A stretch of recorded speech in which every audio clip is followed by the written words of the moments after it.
Or we were serving. Very short. Okay, it's 6 o'clock. All right. Good evening. I'd like to welcome everyone to the DeKalb Central. Sit there, shut up, and don't move, just be an ornament. Excuse Be an me. ornament. DeKalb County Central United School District Board of Education regular meeting. Today is Tuesday, August 19th, 2025. I'd like everyone to stand for the Pledge of Allegiance.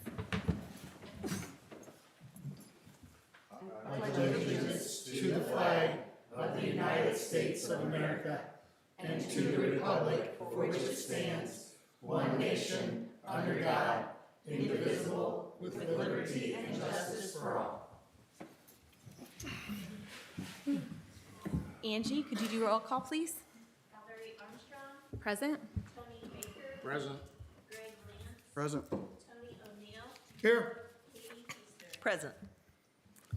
Thank you, Angie. That brings us to item D for presentations and recognitions tonight. All right, and normally our retiree recognitions take place in June, but we had a late retiree over the summer, so we wanted to allow Mr. Wagner, the principal from DeKalb High School, to speak about two individuals that have contributed a lot to DeKalb High School over the years. So, Mr. Wagner. Thank you. Gary and Cindy, I don't know if you guys want to come forward and stand. I'll leave that up to you. But at some point, you're going to have to come up here. So. But obviously, thank you for the opportunity to recognize two staff members tonight. Both of them, obviously, Gary was our ISS paraprofessional since 2013 and coached softball.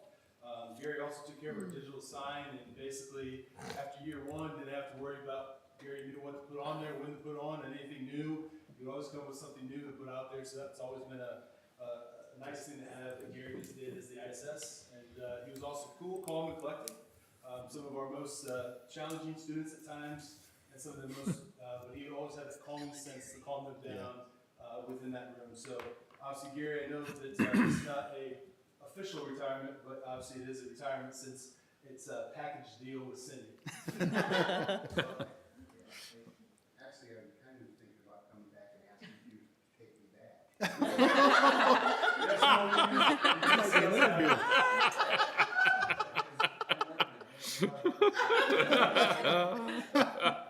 Oops. Moving to Cindy. Cindy started working at DeKalb High School in August of 1989.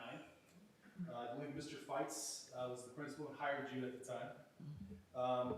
And she's only taught at DHS. She taught all English, but she's never moved to any of the other buildings within the district or another school corporation since '89. Cindy would always ask me for 5 minutes, and that would turn into 25 minutes later that we would have a conversation. Cindy, I don't know if you remember this or not, but we sponsored the freshman class in 1989. And then for the last 2 years, she was also our senior class advisor, our senior graduation sponsor. So she helped us plan graduation for the past 2 years. Cindy was always willing to try new things. I don't know how many conversations it was about maybe switching to the new tech PBL side of things, or those ongoing conversations, Cindy, about what can we do to teach vocabulary that isn't the same thing that we're already doing, the number of workbooks that we went through to finally get to something new. Cindy's always willing to take a risk. She's always willing to have conversations, but she's always willing to find fresh ways and new ideas to connect with students. What I appreciate about Cindy is that no matter, you forget the number of years because of how much energy she would always bring to the classroom, that you kind of forget sometimes that she had 39 years of experience with her energy and passion that she brought.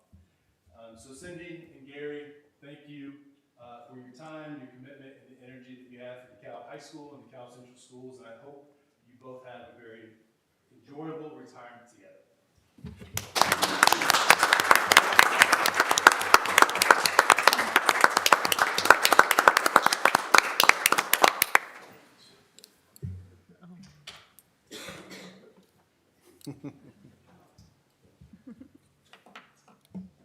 Good stuff.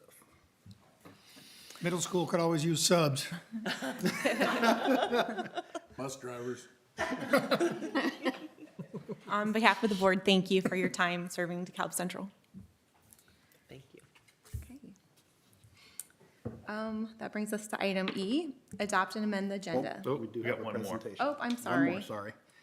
We do have a presentation presenting some assessment data from last school year. So we're excited about the opportunity to have Lori Vaughn, our Assistant Superintendent, and Michelle Wagner here, our Elementary Curriculum Director, to talk about a lot of numbers and kind of what they mean for us here at DeKalb Central. So thank you and welcome both of them. Sorry, I didn't mean to skip you, Lori. It's okay. I just want to add, Gary, don't be coming in here pretending like you're busy at home, because I know for a fact you don't have to shovel snow and mow grass. They just moved into my neighborhood. So thank you for the opportunity to give you a little bit of information this evening. I know that I included some in my board update, but we're gonna go into that just a little bit deeper, and I wanna thank Michelle for putting together the elementary information, elementary and K, actually 6, 7, 8, I learn information for you tonight. We call this just results and reflection. You know, data is only useful if we know what to do with it. And so the next part or component of this project is to start planning on what we're gonna do with this data, how this data is gonna impact how we move forward, when we move forward, and what we move forward with. And so tonight's kind of a final run for us. But let Michelle get started. First of all, we're talking to you a little bit about iLearn and iRead. Okay, so I'm just going to jump right in. The first slide that I have to share with you tonight, this is iLearn results. And iLearn is a statewide assessment that's given to students in grades 3 through 8 every year. It measures proficiency in English language arts, math, science, and social studies. And this first slide shows the percent of students who were proficient each year for the past 3 years in each grade and subject here at DeKalb Central. Based on the information in the chart, here are just a few things that we are putting into place to hopefully see future improvement. At the elementary level, we adopted, as you know, our new ELA curriculum this year, and that integrates science and social studies topics with reading and writing instruction. So we're hopeful that we will see student growth now that we have a cohesive curriculum in place. Also, this coming up year, will be the first year that everyone in the state will be participating in iLearn through the year. So instead of just having a summative assessment at the end of the year, we're going to get to do iLearn all year long. And we will have iLearn checkpoints. We'll have 3 of them throughout the year. And each time there's a checkpoint, the students will be assessed on just a shorter number of standards. But our hope is that then teachers will get those results immediately, and then they'll be able to adjust instruction and interventions and provide remediation for students who did not master the standards. One other thing at the elementary level that we're going to do is we're going to try to use a lot of our weekly PLC time this year for teachers to plan and prepare for these checkpoints, so they know which standards will be assessed, and then they can also hone in on academic vocabulary that the students will see on each assessment. So that's kind of 3, 4, and 5. For the middle school, for grades 6, 7, and 8, they are planning to address challenges in math and ELA with targeted strategies, utilizing things like building thinking classrooms, illustrative math, and daily bell ringer activities with an Orton-Gillingham approach to Greek and Latin roots. They plan to use these strategies along with focused teacher training and aligned curriculum pacing in hopes to see and accelerate growth in their students. This next slide, this kind of shows how our district compares to other neighboring districts in the 4 northeast counties for iLearn for 2025. So this is the percent of students who were proficient in each of those subject areas. Every time you see an asterisk, it means that DeKalb Central's pass percent was higher than that district's pass percent in that subject area.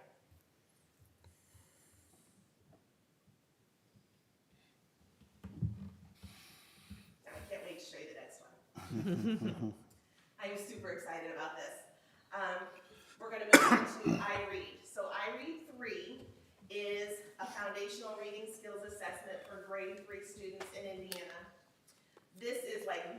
high stakes test that we have at the elementary level. And beginning this past year, there were many changes to IRE3. One of them was that any third grade student who does not pass IRE3 must be retained in third grade. So that right there, those are some pretty high stakes. Unless that student qualifies for a good cause exemption. This chart shows each of our elementary schools and their percent of students passing over the years. We've done a lot of work to overhaul our reading instruction, including changes to our universal district assessments and interventions. We've educated parents and families on ways to support their child with reading skills. And then this past year, we provided summer school for second and third graders who needed extra instruction. And I'm super proud to announce that this year, DeKalb Central had a 93.2% pass rate for our third grade students in IRE3. It's the highest pass rate we've ever had as a district. I also just want to share a few other little tidbits of info. 99.5% of our general education third graders passed IRE3 this past year. 70.7% of our third graders with IEPs passed IRE3. And 100% of our third graders with ILPs, those are our students who are learning English, passed IRE3 as third graders. So this next slide, yep, Johnny? What does it take to pass? Oh, there's a cut score. This is just basic foundational reading skills. So they're tested on, can they actually read words, and then can they comprehend too? So there's a cut score that the state provides for that. So is it the old 70% or less rule? It's not a percentile, it is a straight cut score. Okay. Yeah. All right. This slide will show you how we're comparing with IRE3 with our 4 northeastern counties. DeKalb Central right up there with 93.2%, and then you can see how other neighboring school districts performed in 2025 on IRE3 as well. So, you can see we have a lot to celebrate with that. Congratulations. Yeah. Okay, I'm gonna pass the torch on to Lori here to talk about high school things that I know nothing about. And I'm learning, so. But I just want to say, first of all, just thanks to Michelle, her knowledge base of these exams has just grown leaps and bounds, number one, because it's had to. But our administrators and our coaches are very, very fortunate, and our teachers at the elementary, because she weeds through all of the messages and the memos and the instructions and the thou shalts and thou shalt nots. She brings it to the forefront, meets with coaches, principals are brought in, so that we know exactly what we need to do when we do it. And that doesn't sound that difficult, but it is extremely difficult. The number of messages that we get per week regarding testing and requirements is, it's overwhelming. And she was a coach, so she gets it. And she is just doing a fantastic job leading the elementary instruction. Just really proud and thankful that I have you. Okay, thank you, but that, I do a little part of this. The hard work is done at the schools. It is, but under Michelle's leadership, I think that it's really given us some great direction and anticipating even better things to come. And I think it's also a great relief to our teachers to know that there's somebody that's going to be there to guide them home. So, okay. Did you want to sing the song now or not? You're up. Okay. All right, so we're going to take a look at a couple things with the high school. I'm going to talk about probably my least favorite first, okay? The SAT results for the 24-25 school year. Just a couple of facts about the SAT. I know that maybe when I was in high school, you took the SAT only if you planned on going to college. Not that way anymore. So for the purposes of federal accountability, which is something that's coming back, the SAT serves as Indiana's required high school assessment, required meeting that all students in grade 11 have to participate in the SAT. When you think about that, you think about what you just heard Michelle say about IRE3 and all the success of all students in 11th grade. Students who score at or above the College Ready benchmark have a 75% chance, according to College Board, of earning at least a C in first semester credit-bearing college courses in that subject area. I'm not sure how, I don't want to say important, but how relevant that is to a lot of our students because of all the different pathways that we're creating and affording them opportunities with. But that's the purpose of the test. The at-college benchmarks are set by the College Board. They're governed by that. The approaching and below college ready benchmarks are set by the state of Indiana. So as you can see on this chart, if you look at Cal High School, the last column, in evidence-based reading and writing, Cal High School, 54.50% of our high school students were above that state expectation. And I think that's a good target. That's a good target. Think about it. All 11th graders. And then you go down to math. You take a look at that. We know what we've been reading, what we've been given, what they're providing us with data from the state and the national norms, is that math is low everywhere. Everywhere. It seems to be the trend right now. And we see that the state came in at 24% and the Cal High School students were at 23.60. So if you're looking at just that, we're like, at state average, okay. But what do we do now? A couple of things, you know, we have in mind that we want to work on. Did you get me? Okay. If you look at this slide, oh, I don't want to do that yet. I want to go back.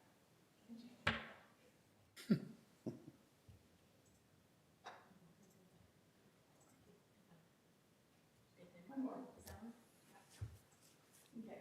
So again, while we were close, we've got some thoughts and we've got some ideas and we've got some things that we want to try to do a little bit more of. I know in talking with both Marcus and Carrie, we want to continue aligning our expectations to what the state is saying is going to be important, but we also want to start working in-house a little bit on aligning especially our math curriculum. Both the middle school and the high school have fairly new adopted series in math, and it's kind of a different way of looking at math. It's not 100 problems every night, bring it back, get it graded. It's problem solving, it's collaborative work, it's figuring out different ways to do different things, and it's been challenging, especially if you're a teacher that was used to teaching, especially math, the way that we've always been taught. So we really feel like we could do a better job, and we're going to be very intentional this year about putting our math teachers together from the middle and the high school and having those collaborative conversations and start an alignment or continuum from middle school math to the high school math to see if we can't help each other a little bit. Maybe not perform with redundancy, maybe move it even further than it is now. So we're looking forward to that work happening this year. We also, for the high school especially, and we do this with iLearn, you learn the vocabulary. You start using the vocabulary as you teach, as you construct your own assessments. You're talking the talk. It helps students immensely to be familiar with that vocabulary and with those tests. Marcus and I talked the other day, I think we can do the same type of thing with SAT. We can start embedding SAT-like questions, problem solving, into our daily assignments to see maybe if we can't get the students a little more comfortable with what that's going to look like. An interesting note, you know I'm always going to have one of these. So the SAT is administered during the school day. It's called School Day SAT, and it's administered in the spring every year. Many of our students, many of our 11th graders, haven't yet completed Algebra 2, which is a big part of the SAT. I'm not giving excuses, I'm just giving facts.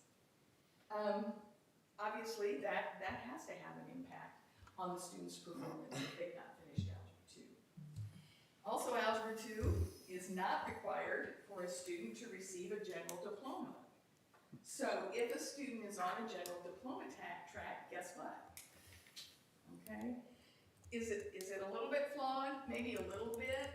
I think we hopefully will start seeing some changes and some different thinking about that at the state level. I hope the state starts listening to what we're hearing and seeing out here to not to make it easier, but to make it more relevant and meaningful and useful to our students. Because once upon a time, that SAT was live or die. It really was, wasn't it? Yeah. Yeah, I remember those days. So that's a little bit about the SAT. I think if this is all we knew, we could sit here, I think we're not in too bad a shape compared to the state average. But I think, again, the purpose behind data is to use it to guide us to how we can maybe bump that up even a little bit more. Okay, now we're gonna talk about my two favorite things at the high school, AP, Advanced Placement classes, and dual credit. This slide talks to you a little bit about the total numbers, and this is, Marcus has laid it out for us. Starts in 21, so it's a 5-year look at the total number of AP students each year, number of exams administered, AP exams. These are courses that students chose to take. AP students with scores of 3+. You have to have a score of 3 to even make it on the radar. You've got to get there. So if you look at this year, for example, 153 kids scored a 3+, 3 or above. The percentage of total of AP students with scores at 3+, that equates out to 70.51%. That's high. That's high. And I think, again, as Michelle said, it's the teachers out of those classrooms doing the job. And I think, you have to be really committed about AP instruction if you're going to do it, because it's a big chore, big challenge to teach AP. One of the great things that has happened at the high school over the last several years, my tenure, is that it has been a priority. It has been a priority. And you don't just get a college graduate that can teach AP. They have to be certified. They have to go through training. Marcus, we got into did you tell me the 10th cohort? Notre Dame offers, they call it the Notre Dame AP Tip-In, and it's a week-long in the summer training that teachers go to. And when we first offered that, I think all your teachers went, didn't they? The first year, they all went. Of course, then we have the renewals and the research, but we have teachers that really believe in AP and what they're doing. So when you look at these numbers, the opportunities that we're able to provide our students are so diversified and so many. Kids just can't go wrong if AP is something they're interested in. And I've got that slide I'm going to show you here in a minute. So these are just kind of the scholar summary. They chart it as a scholar summary. So an AP scholar, in order to be at that category, 33 students scored a 3 or higher on 3 AP exams. So in order to be considered at the scholar level, you have to take at least 3 AP exams and score a 3 or higher. An AP scholar with honor, 13 students had an average score of at least 3.25 on all AP exams taken, and scores of 3 or higher on 4 or more of those exams. So they look at an average and then they look at a number. And then of course with distinction, 15 students had an average score of at least 3.5 on all AP exams and scores of 3 or higher on 5 or more. Interesting. I don't know who thought this up. I don't know how they thought it up. It was a little hard for me to get my head around it at first, but you'll notice something that we do that I'm also very proud of is that we have, if you're driving around in town, you will see signs in yards of students who are at these scholar categories, and I'm so proud of that. Whenever I always honk. I don't know. Wonder who drives the green car and honks in the neighborhood. That would be me. What's the max score? 5. 5. Yep, 5. So I really am happy that number 1, we put an emphasis on it. Number 2, Marcus and his leadership team have built a pretty good program with opportunities for our students, and our high school teachers have embraced those opportunities and, in my opinion, taken it to the next level. And if you think parents aren't shopping around for advanced placement courses and dual credit, kidding yourself, because it's happening everywhere. This is the next thing.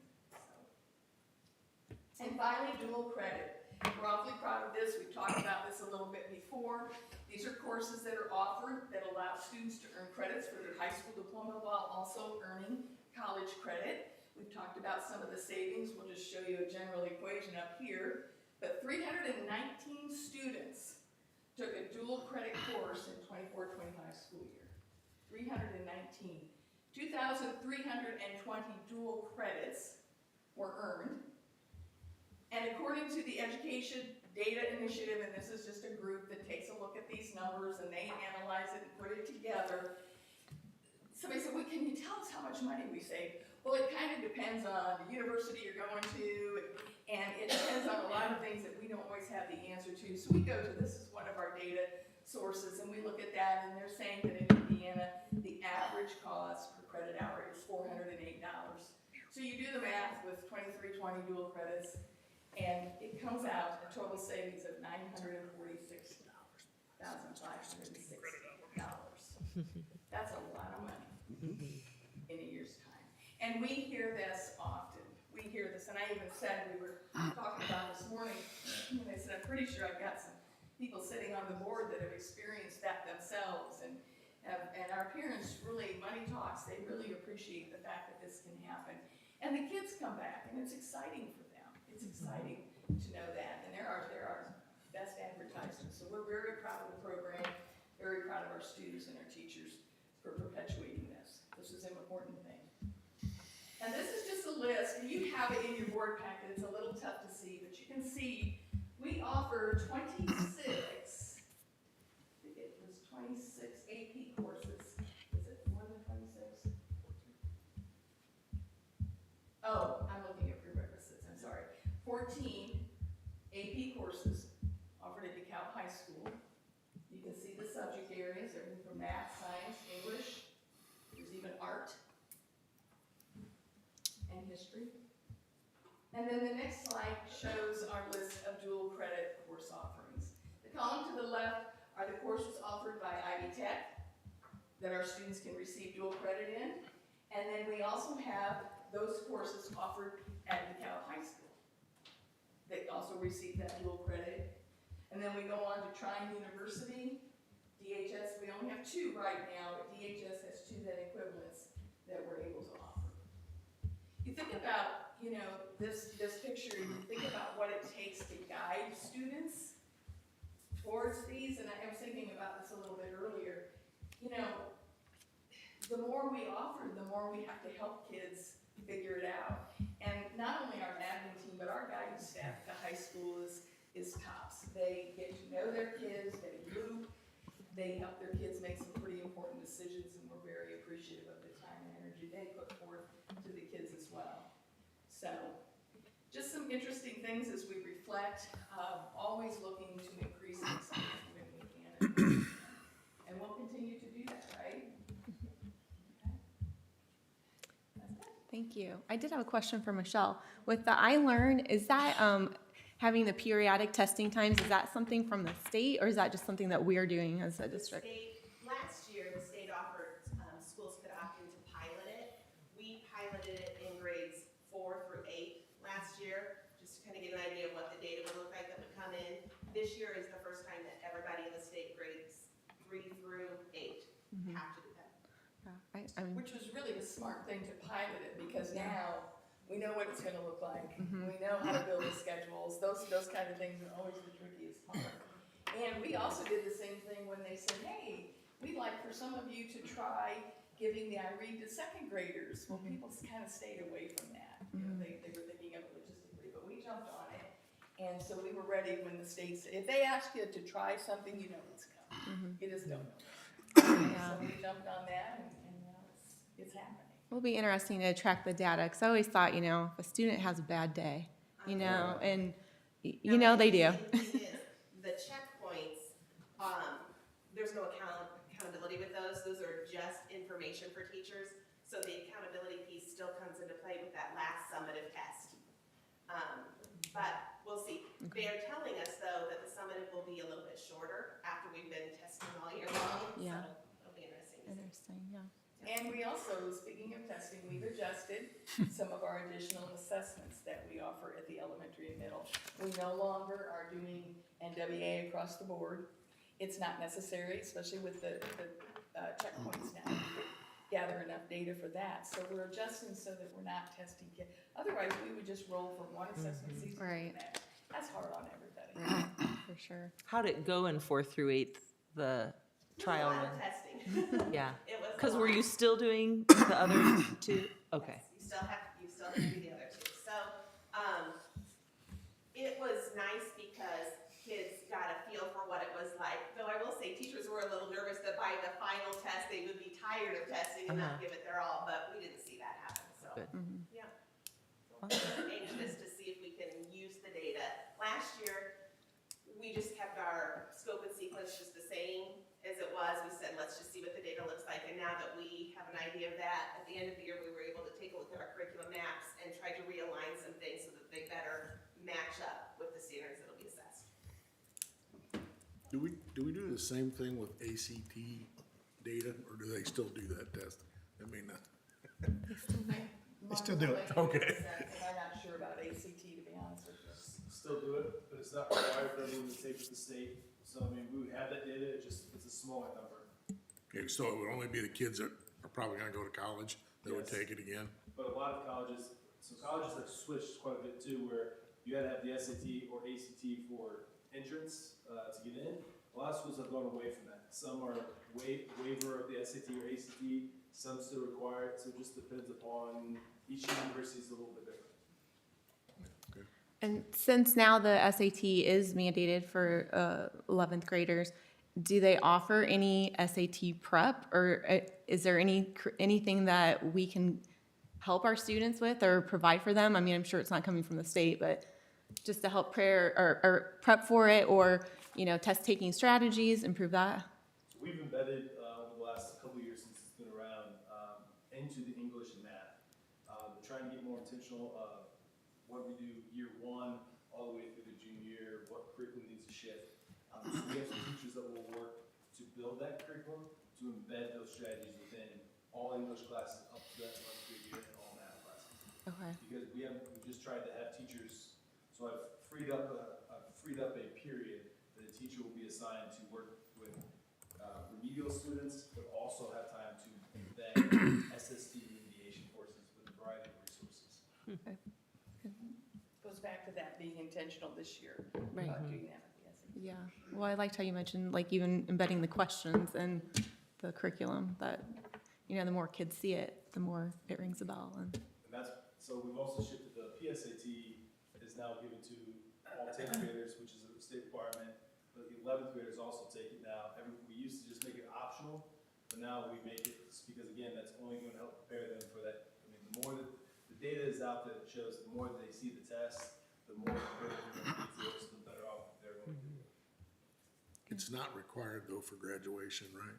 It's not required, they don't have to meet the cut, there's other ways that they can earn the diploma, yes. They just have to take it their junior year. The state will pay for the 11th grade year. If you want them to take it on the school day, you can have, there's retesting, but they don't cover that. I think it's $90, they don't cover that. That would fall to the school district's responsibility. And I think we have other means for them to earn the diploma, that's just not necessary. Because you also have your college-bound students are also probably taking SAT multiple times, or they've taken it their sophomore year and want to take it again their junior or early on their senior year. Well, we all know that there are many kids that know they're not going to college, right?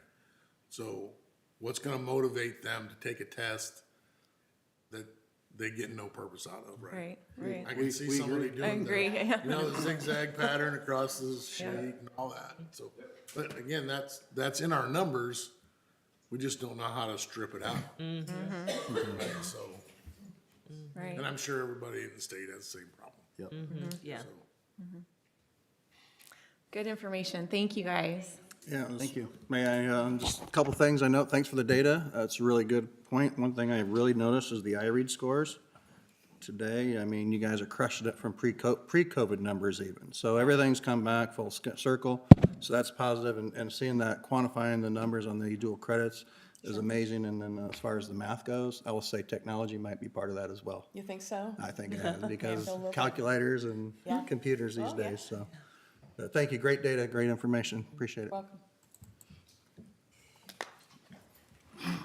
Okay, this now brings us to item E, which is adopt and amend the agenda. I'll ask the board for motion. I'll make a motion. Second. I have a motion and a second. Any discussion? All those in favor signify by saying aye. Aye. Opposed? Motion passes. Item F is the consent agenda. This includes items F1 through F5, which are board minutes, financial report, claims, personnel, and field trips. At this time, I'll entertain a motion to the board. I'll make a motion. Second? I have a motion and a second. Any discussion? Yeah, on the financial report, again, Mark, I think you answered my question, but I wanted to make sure I was clear. What you showed for credit card usage is what we currently have used. The chart below with the reoccurring cost aren't necessarily being paid by a credit card. Correct. But are they all possibly able to be paid with a credit card? Not some of them. I mean, we have obviously a limit on our credit card, so we would have to watch what we exceed there. Right. But what we can pay by credit card, I have looked into. I think I explained in the board memo, I am not a huge fan of the credit card world, just because it's harder to track for us. I mean, it makes more work for AP. Every transaction that comes through, I'm weighing cost and benefit, and I just don't think the benefit outweighs the possible cost that we could have in terms of fraud, whatever else. But I am looking, anything we can do with a credit card, I would absolutely do. I thought Greg made a good point on that. I try to take advantage anytime I can with credit cards. No, that was gonna be my question, is that if we put all these on credit card Right. payment, right? Does that then generate double the number of entries into the general ledger? Every transaction that goes through the credit card, I have to track back through the receipt and then journalize, if that's what you're asking. Yes. So if I had a credit card, So you're doing double entry, basically, is what Right. you're saying. You still have to code each transaction absolutely, separately. Okay. yes. Uh, We have to account for every transaction on the credit Yeah, card. yeah, and that makes sense from a workload standpoint, so Right. I can see Yeah. the cost benefit Yeah, there, so that makes sense. It doesn't hurt to investigate it. And then, Steve, no rush on that answer. I know you got to do some research, but we did have a high spike in 2022, just kind of went to, and then it went up like 60% from 21 to 22, and then down another almost 50% the next year. So just want to see that, it just jumped out. So it's one of those things that I'm sure it's easily explained, but. I saw that email, so I can, if you Yeah, don't mind, if I no can rush jump in on on it. that. Yeah. We had a lot of Gallup, our strengths training. We had a lot of that going on that year. I did go back after I saw your email, had Leanne just take a quick peek at 2022, because as you stated, I wasn't in the seat. But we had like one $10,000 where we were training the trainer for Gallup. We had another, I think, 8,000. I remember- I do We had- recall those We now, had yeah. several. And the other point I would make is in 2022, we had a maintenance staff that we had some trained HVAC guys when we had David Spade. He was still here in 2022.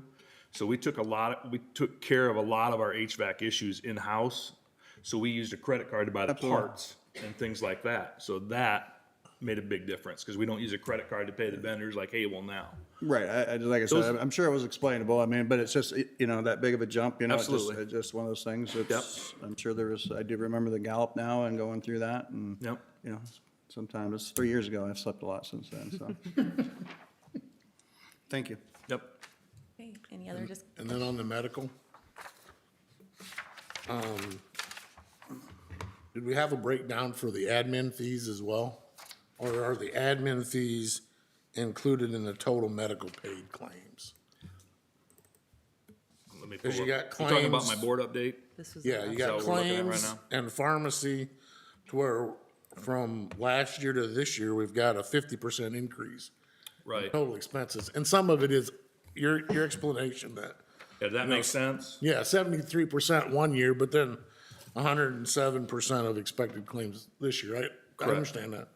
But that's about 25% of it. the other 50%, again, it could be your lasered individuals, Right. right? And I'm gonna assume by how you got your terminology, our stop loss is at 80,000, and then our max out of pockets at 160. I don't have it in front, I think that's right. I mean, I'm going by what your two limits are. Okay. 160? Yeah. Okay. So is the admin in the medical paid, or is there a separate line item that we should be looking at for? I believe that's admin everything fees? rolled in. That's everything, Admins that's are our in there? admin and everything Can together. can we separate the admin and the actual medical expenses and do a comparison? I can find out what we pay Allied, I mean, yeah, insurance is a pain, I understand that. absolutely. But again, I think we ought to be, $700,000, we ought to be digging in, seeing, okay, is this gonna be a reoccurring thing that we gotta plan for again next year? Or is it because of the whole thing that was going on between Lutheran and Parkview, right? Were people just not going to the doctor? I mean, to be, and I haven't dug in, and you have to be careful when you start talking HIPAA to look at individual claims, but when we're at 73% in the 1 year, and then we're at 107% this year, that could rapidly add up to that $700,000 difference in claims. So, It could. yeah, Again, that's a big swing in percentage of usage for claims. that's why I think we ought to separate out the admin fees Yeah, and the we actual can do medical that. costs, because again, if it's a 33% increase, then you know exactly what it is. Sure. Right? So, just so we had a feel for what happened from 1 year to the next, and then should we be forecasting that for next year's budget to reoccur? Mm-hmm. I mean, I don't see medical expenses going down. So. That's a fact. Again, how are we gonna forecast? I mean, we can utilize Blue Cross Blue Shield to help forecast what they think our total usage is gonna be, but again, we need to be able to make sure we gut check them. No, and our underwriters, and they give us that every year when we're up for renewal. We go over all of that. Okay, So we have an idea of what to do with premiums and things like that. okay, thank you. Yep. Okay. I have a motion and a second. All those in favor signify by saying aye. Aye. Opposed? Motion passes. Okay. Next item is item G, donations. Don't have any. We were, do not believe they're written. Okay, item H, report of the superintendent. Item 1 is the collective bargaining public hearing. So I will begin. Tonight has been advertised as the collective bargaining public hearing. At this time, the meeting is open for public testimony to discuss matters relating to the teacher compensation and collective bargaining at DeKalb Central Schools. At the conclusion of this public testimony, the hearing will be closed. Does anyone need to speak? Okay. Okay. The hearing is closed. Thank you. Oh, I don't know if can I say something about collective bargaining at this point or no? You can. I wasn't sure. I just wanted to reiterate, I think we talked about it earlier, but I just want to kind of give some dates. So we've had our public hearing now. Collective bargaining can begin September 15th. Okay, so that's when, and Chris McGrew, DA president, is in attendance tonight, so he can help me if I get anything wrong here. Our next scheduled board meeting is September 16th. Is that correct, Steve? That's what I have in my notes? Yeah. Okay, so we can't start bargaining with the union until the 15th. It'd be wonderful to say that Chris and I can sit down and with Steve and be done the 15th to bring what we have to bring to the board for another public hearing, a tentative agreement, okay, called the TA. That has to be for the board. So we are going to have to, and then we ratify, which has to be 72 hours after. We don't have, our board meetings are not lining up to meet the November 15th deadline for collective bargaining to be ratified. Okay. Okay, so we're gonna have to add a board meeting at some point to fit those in. It can either be a new ratification meeting, like right after the October meeting, or in an earlier one in November to get it ratified. So just something to maybe have on your radar so the board can look at their dates collectively and decide where you wanna drop an extra meeting for that, for one of those meetings, for either the tentative agreement or the ratification, we're gonna need an extra board meeting. We'll get information out to the board Yeah, on and I that, as think- we've done in the past, so. Let us know what, Yep. we'll do what's best. Okay, item H2, supplemental fees, and this is just a discussion. Yeah, this is just for discussion purposes. I didn't feel comfortable bringing a recommendation as the board's not really had an opportunity to discuss this openly. But due to recent legislation passed by the state legislature, it now allows school corporations and charter schools to assess and collect a reasonable fee for supplies and materials that are not curricular materials, but supplemental instruction in a course of study. I put the relevant code at the bottom. And it really talks about examples of supplies and materials. Could be workbooks that are not part of a curricular material contract, science supplies, art supplies, paper, digital access to curriculum, even things like our parent square could be something that we could charge a reasonable nominal fee.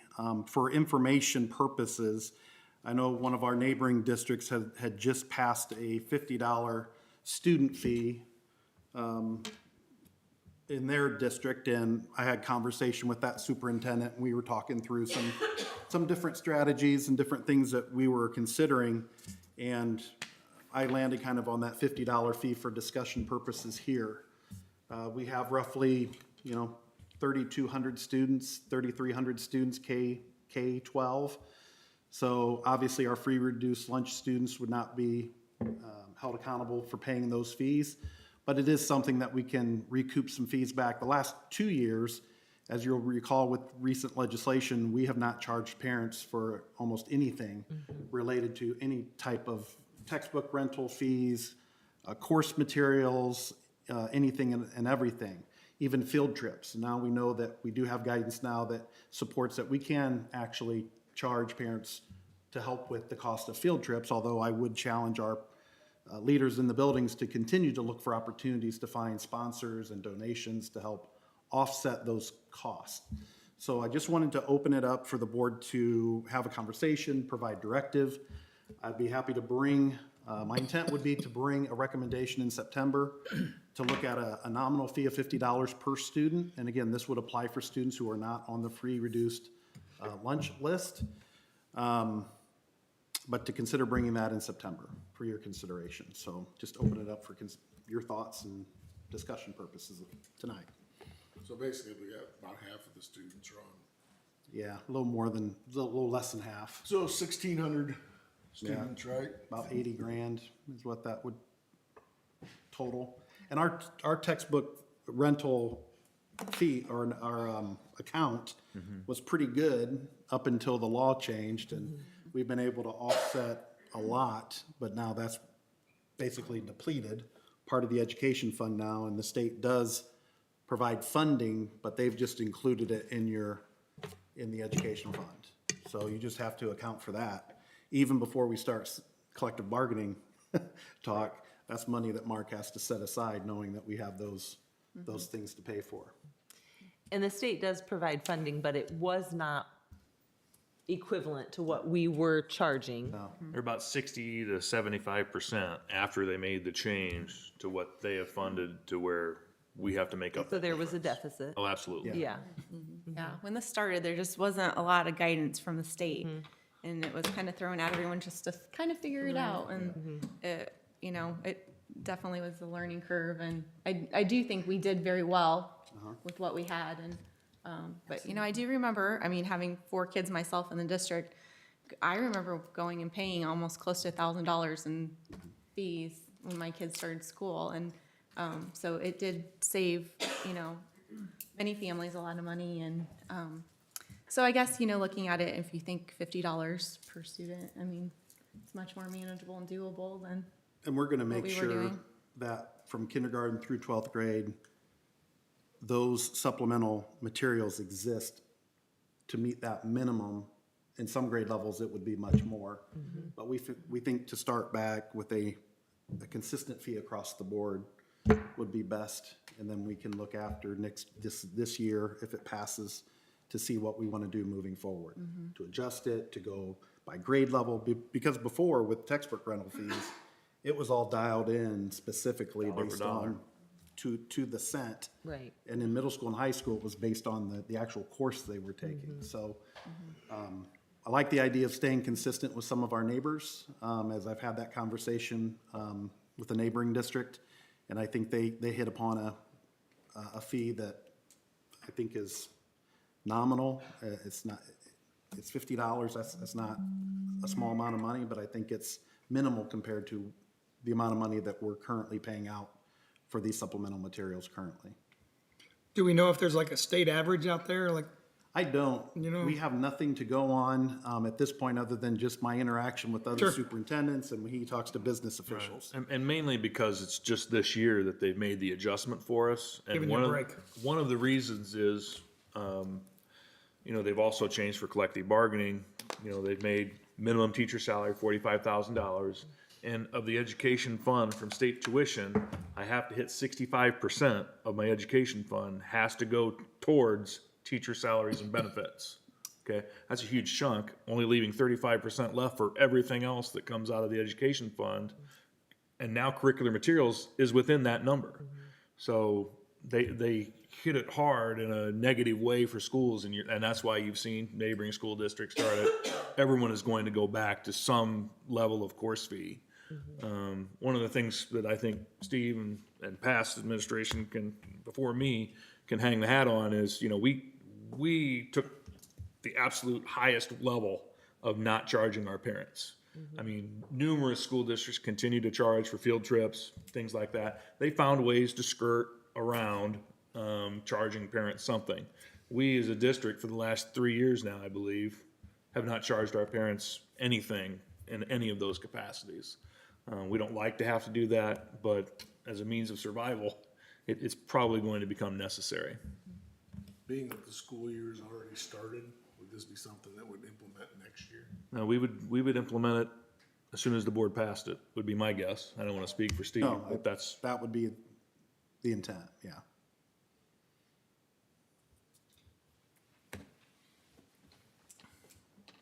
I'm guessing parents would have like plenty of time, like. Yeah. Well, and that was the case with book rental and textbook fees Right. prior. I mean, you had, Payment plan. yes. A payment plan, yeah. And knowing that the students that are struggling the most and families that are struggling the most won't have to worry about it anyway. I mean, that gives you a good feeling too. So what about the program we implemented a few years back on to get people to pay their textbooks and pay them over time and then send them to collections? What was that called? tracks.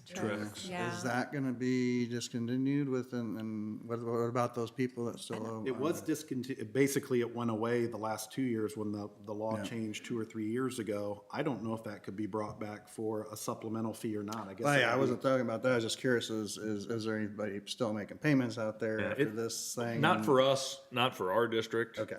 But Trex does still exist. Yeah. The districts still use it. There are still fees out there that we're still a member.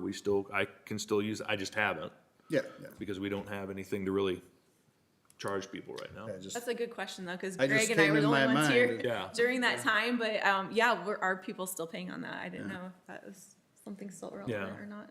So, yeah, well, good things to think Okay. about and maybe, just continue to research a little bit and. I'll give you an update in Yeah. the board update and try to have it more itemized Sure. for what we're thinking about to make sure we're covered. maybe if board and folks just get feedback from parents and see how they feel about starting it this year. rather than Yeah, next year. I mean, yeah.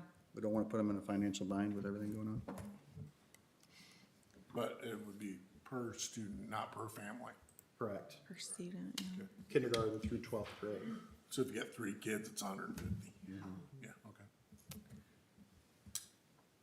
It's not like the Catholic school where they prorate it. The more you have, the less you pay, kind of. Well, that's because they expect you to put more on a plate. Well, it's true.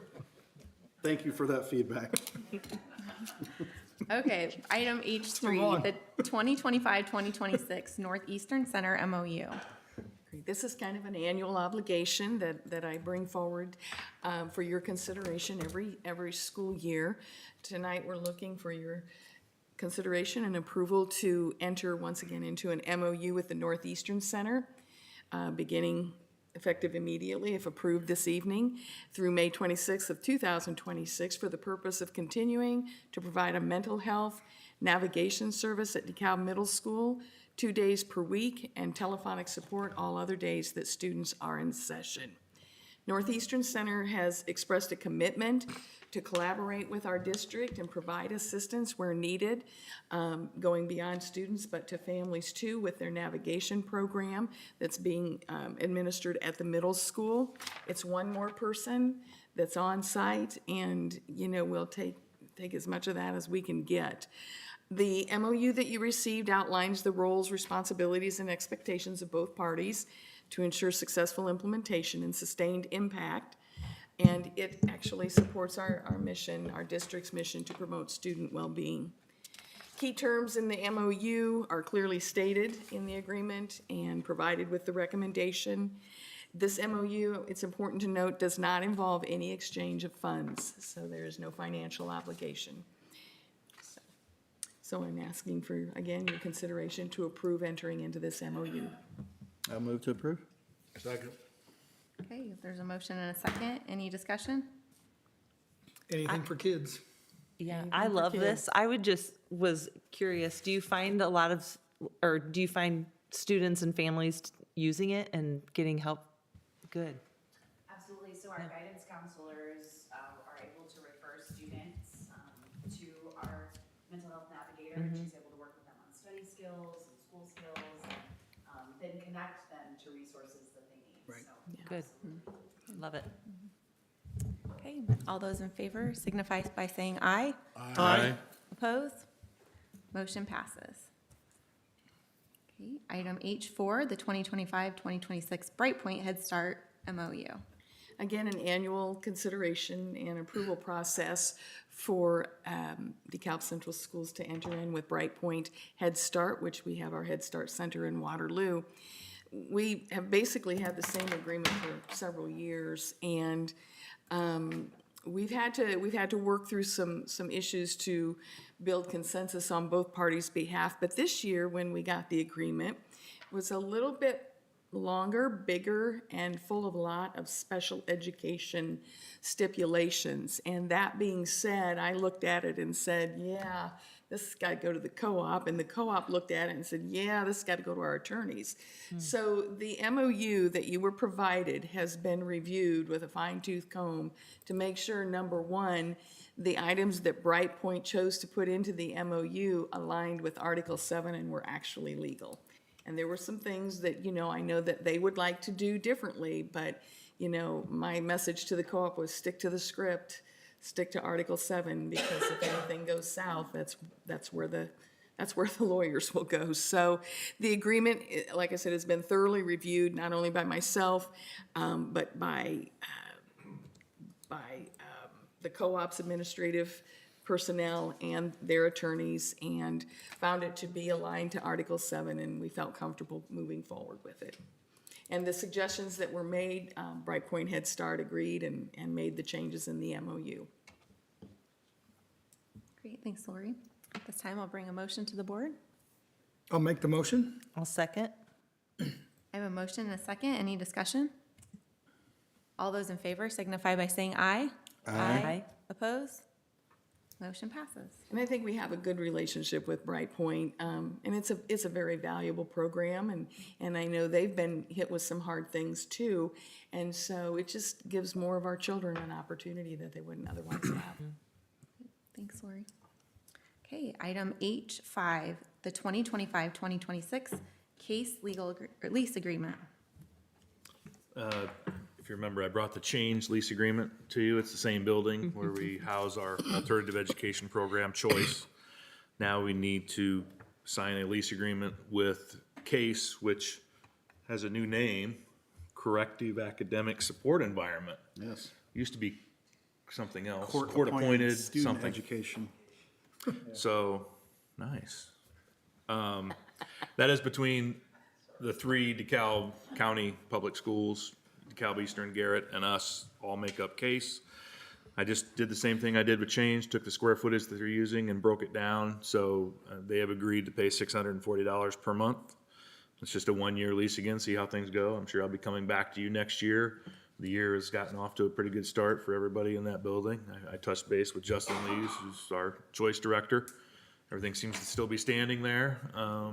So it's worked out well. So I would, Square footage? the total square footage of the building, got that, Justin, right off the top of your head? 5,000? So roughly we use about 2,000 of it? Well, case and change take up, I don't know, I don't have it in front of me, but I think change probably has the most square footage in the building right now. They do, yeah. Yeah. So they have to have certain areas, they have to have a kitchen, they have to have a dedicated restroom, things like that for them. So they took the entire back portion of the building, and we keep that sealed off from from choice and case. So.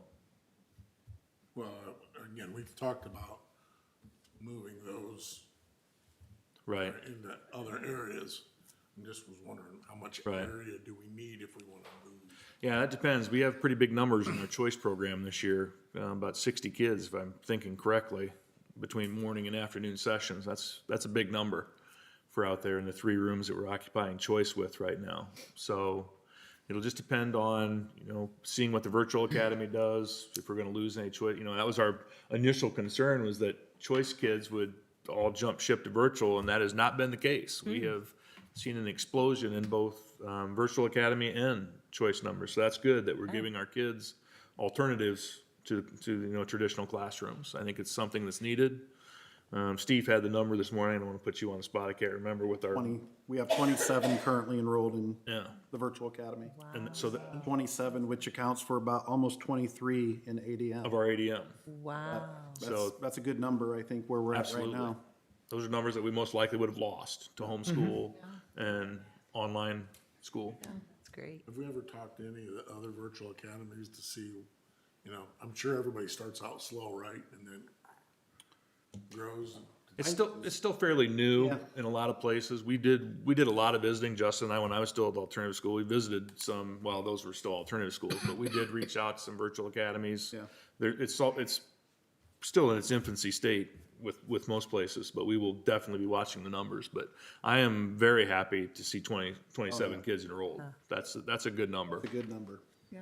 And it's not again, we'll have to evaluate promoting it more to try to attract more students, but I think the way that we've started, it's really been maybe like a soft launch where we're really targeting the kids that we're currently working with or the kids that we lost last year.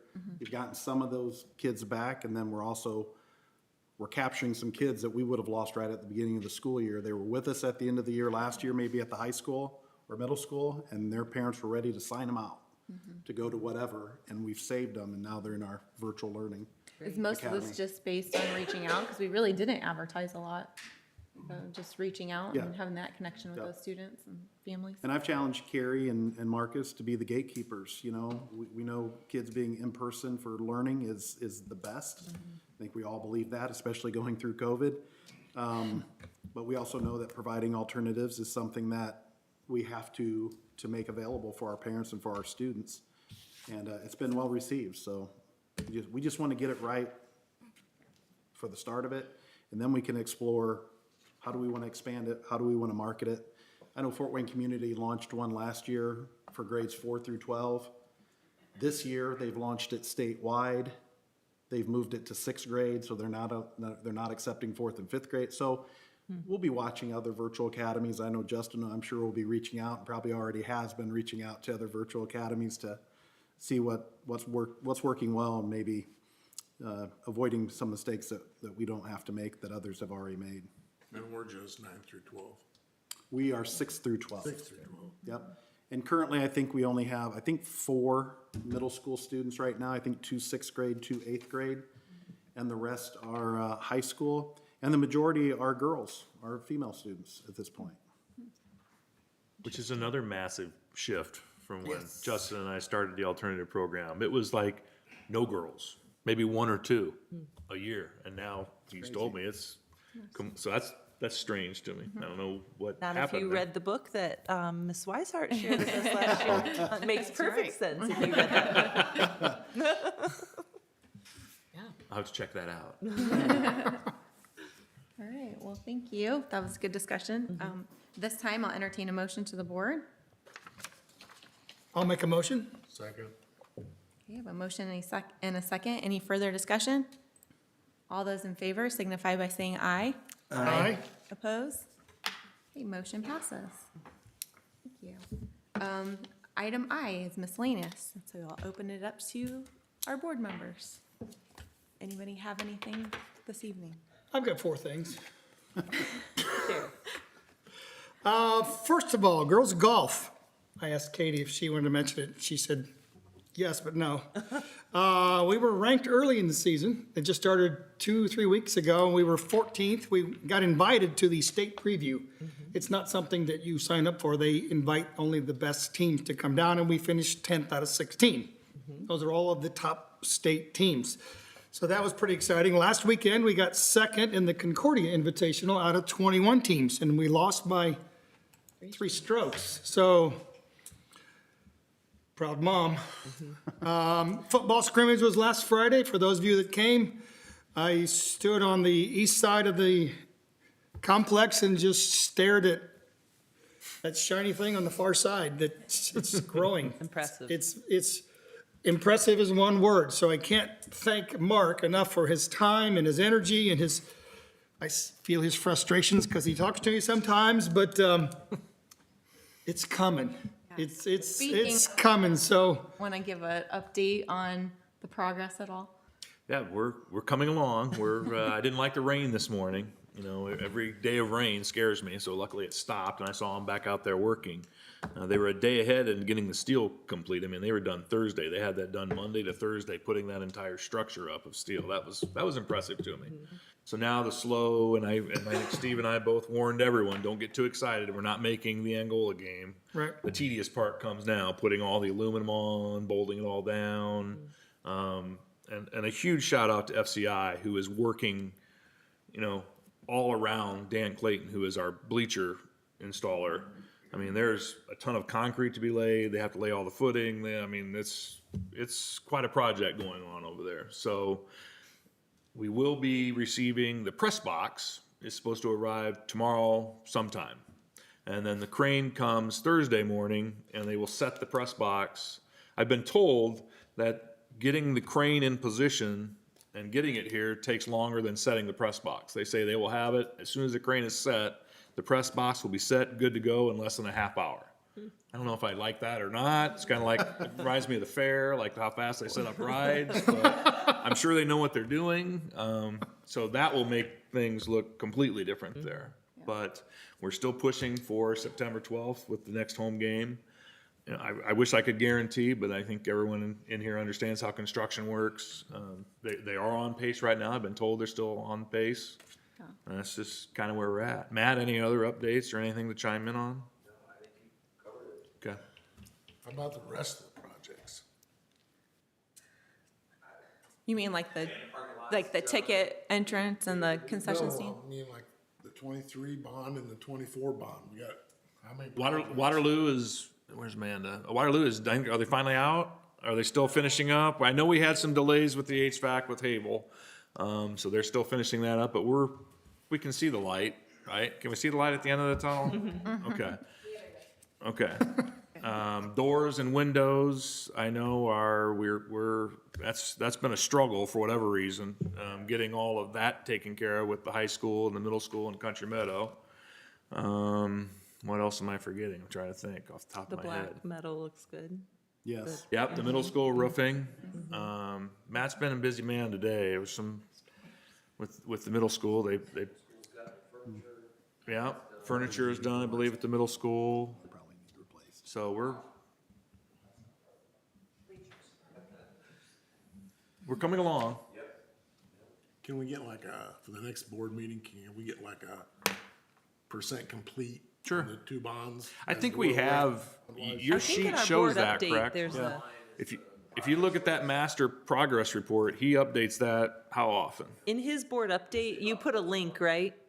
Yeah. Yeah, there's Yeah. a link in his So board update. you have that gets up- master sheet, I just didn't pull it up. Click on that link. Than the website, because Yeah. that's a live link to the Yeah. document, whereas the website, person puts a PDF, a snapshot of it on a particular so that could have been 3 or 4 weeks Right. old. Does the That website, doesn't really tell us where we're at as a percent complete, though, does it? I was gonna say, does the website have percent complete on it? What's that? Does the website have, I haven't looked at it recently. Just do, Is there a way to add percentage on the I'm website? sure there is. I mean, even if you just do it dollar value. Yeah. that Project was supposed to cost 4 million, we Yep. spent 2 million, we're 50% of the way.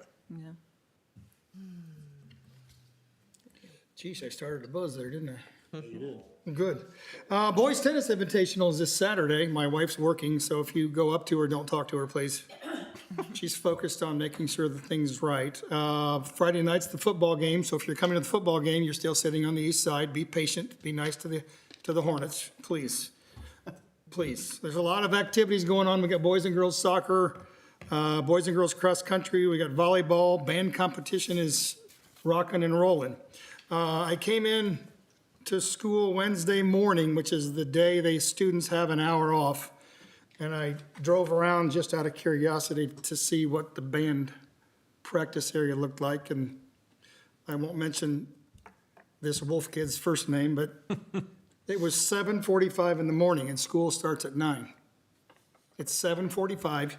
He's got his phone out and he's working on his steps all by himself. I love it. Wednesday, at the end of the day, at 5:30, I came out, he brought another person out, and they're working on their steps together. So I'm gonna quote the Field of Dreams, if you build it, they'll come out and practice.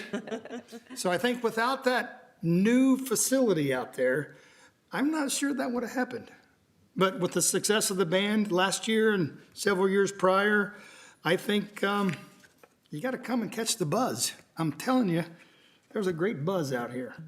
There's just, worse, not the bees, I mean, I don't say the those Buzz two. or the Hornets are The coming fair's to town. coming. because they're here. Just to piggyback on that real quick, Yeah, if I sure. could, with Sure. the band, they did have their preview show Saturday that I came out. Yeah. I'll admit I came out to see the band, but they also had their pulled pork, which I don't know who makes that, and their baked beans, but they're phenomenal. It was a great meal. There was a huge crowd. I don't know if anybody else made it out there, but I couldn't believe how many people were there. And just the comments I heard, it just made me feel good. They're appreciative of it. The kids love it. They were out there. I mean, to your point, it was a great day. And Chris has been fabulous and very appreciative. And, you know, I've actually fielded not a few phone calls, but as I've talked to a few of my fellow CFOs, they're like, well, thanks a lot. And I'm like, what do you mean, thanks a lot? And they're like, well, my band director's been in my office and asking why we don't have this. I love to hear things like that. So it was a good day, and I appreciate you recognizing all of our groups. Are we still gonna put protective barriers around that practice area? Like we talked, when we first discussed that project a long time ago? The only thing I remember is the gate. We're putting something to protect them for in case of a car, you know? Yeah, the gate I think is up. Yes. I didn't come Yeah, away I believe the tonight, so- gates are up and good to go. And did they pour the asphalt today around the tower? No. No, Okay, The ballards, they're working with the ballards. okay. yeah, they're in. Gates are up. Yeah, Get the sprinklers And fixed change. for the baseball field. yes. Yep, the sprinkler was fixed. Gates are secured. They are. Sprinkler fixed. Yeah, thank you. Irrigation system was fixed, yes. All right, phase 3, back to school night was, gosh, that seemed like a month ago. I went out to Country Meadow because that's my neck of the woods, and they were parking in the grass. So I don't know if it killed the grass, but there were a lot of cars. Steve was out there. He unfortunately had to babysit his grandkids, which was awful, I know. But the turnout was amazing. Rosie, you brought them in. Even without food, I'm impressed. You did amazing. And then I came to the middle school craze, and I think there were 200 or 300 people standing out, and I got here late, and there were 200 or 300 people waiting to get in the building.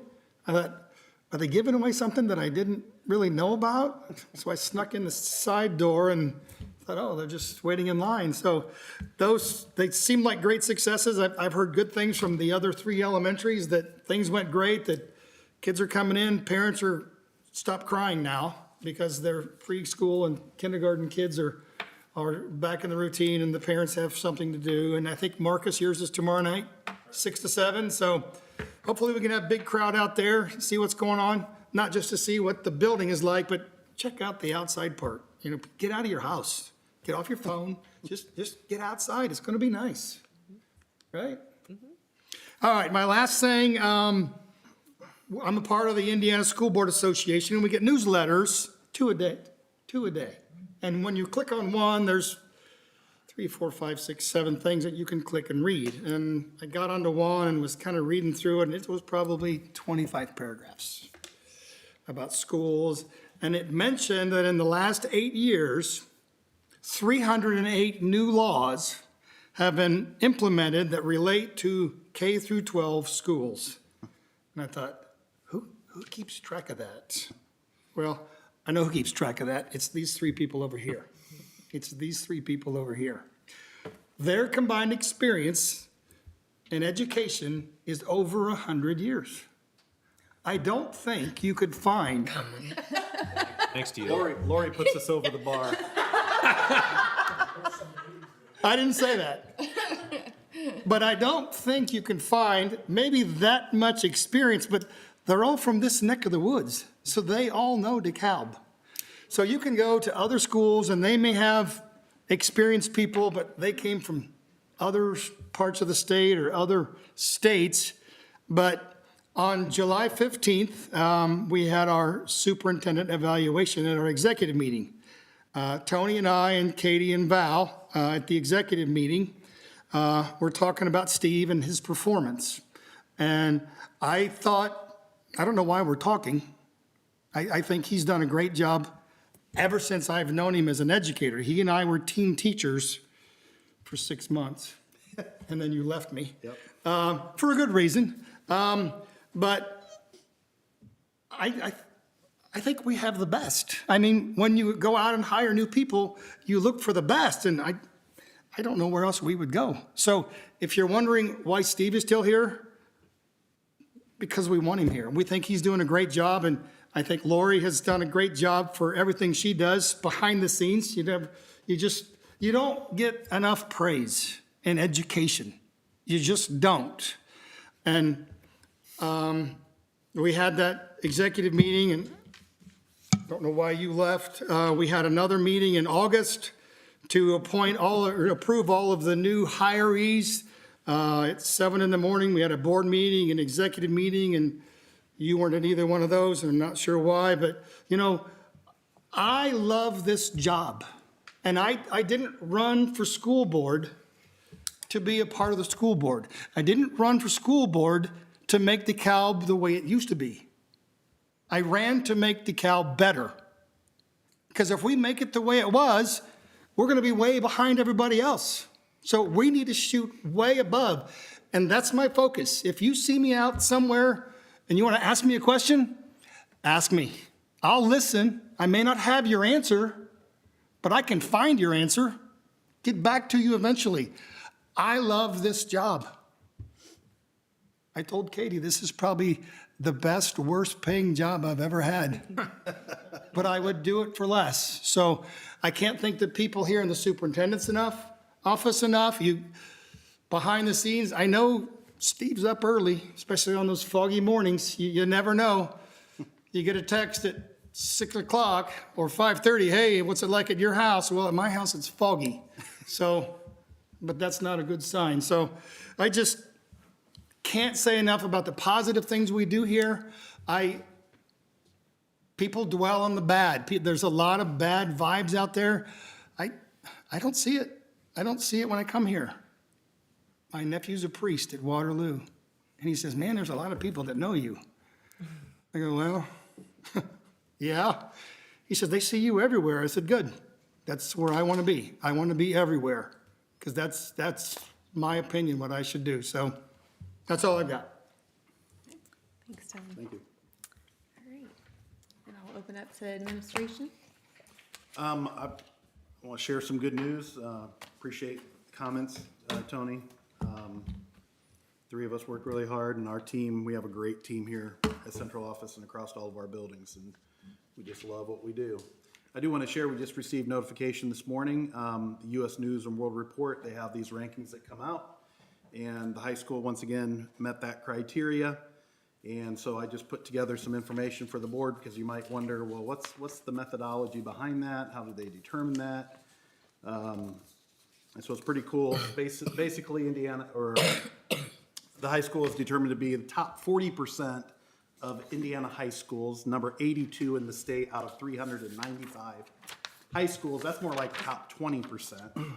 And the back of this document I'm sharing with you really breaks it down. It has a lot to do with a lot of the numbers that Lori was presenting on AP college readiness, just the breadth of curriculum that we offer in our high school. It really doesn't take into account much of our dual credit. So kudos to the high school staff, and we've had other schools in the corporation receive this recognition. This isn't anything that we go after or seek. We get notification, and so I like that. It's just fairly authentic. It's based on the results that we have and the student population that we serve.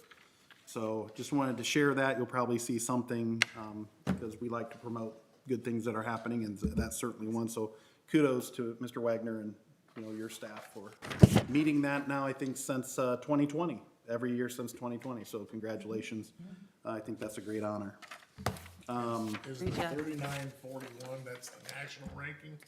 That would be the national. I think there are over 17,000 high schools.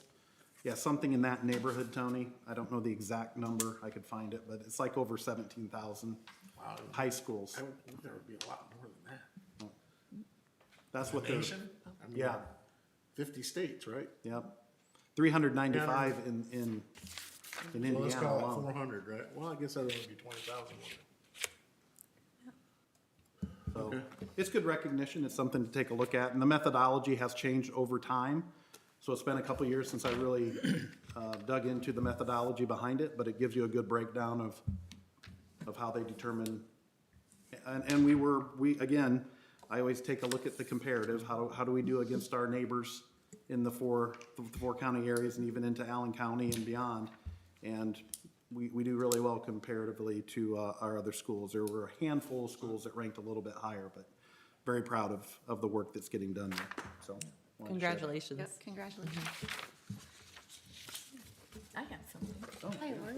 I have something that's very near and dear to my heart, and want to recognize Amanda this evening, Amanda Rice. Over the summer, the Disabled American Veterans reached out to Amanda at Waterloo Elementary, and it had a lot to do with, I think, the fact that, what is it, 3 years ago, you pursued the Purple Heart designation, and so that's one of our elementary's designation. And so they reached out to her and invited Waterloo Elementary to participate in their Field of Flags event. And this is a fundraising event for the Disabled American Veterans. And for every $250 that participants raise, they will be sent 24 flags, American flags, to be planted in and around their school, or their, I guess if it's a business, but for us, it's our elementary school, in honor and support of veterans.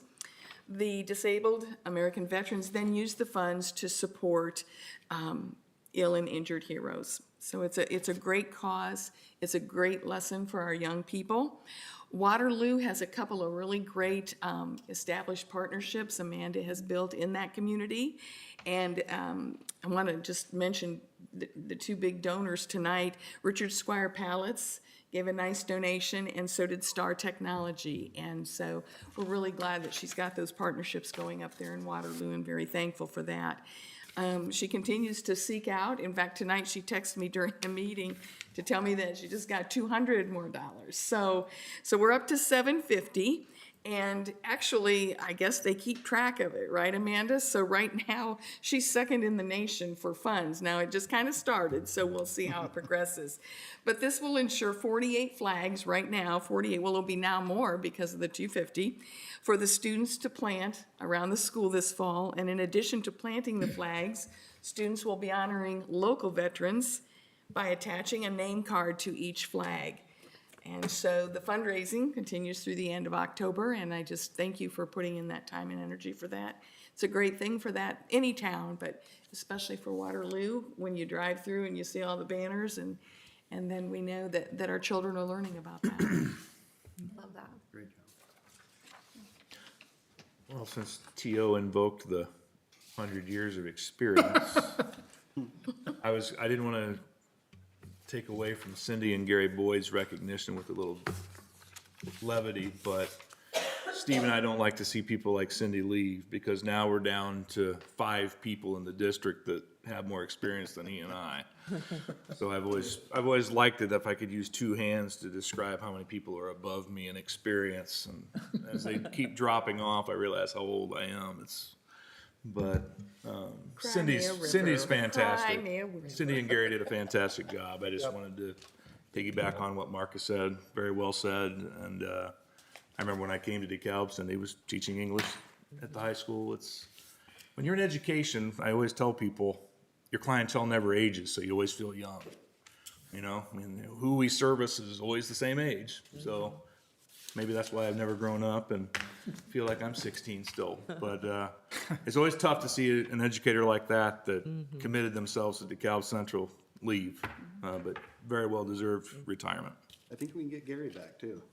Sounded like it. I think we might be reaching back to Gary. I think she drug him out. All right. Well, thank you, everyone. No one signed up to speak, but is there anyone in the audience that has anything to share? Okay. Well, at this time, I would like to add into the minutes, there will be an executive session following this meeting. Our work session will be a combined meeting with our Facilities and Operations Advisory Group. And that will be held on September 4th here at Central Office at 6:00 p.m. Our next regular board meeting is September 16th here at Central Office at 6:00 p.m. So at this time, I will ask the board to entertain a motion to adjourn. I'll make a motion. I'll second. A motion, a second. Any other discussion? All those in favor signify by saying aye. Aye. Oh, yeah, I made you a copy. Meeting adjourned. Thank you all.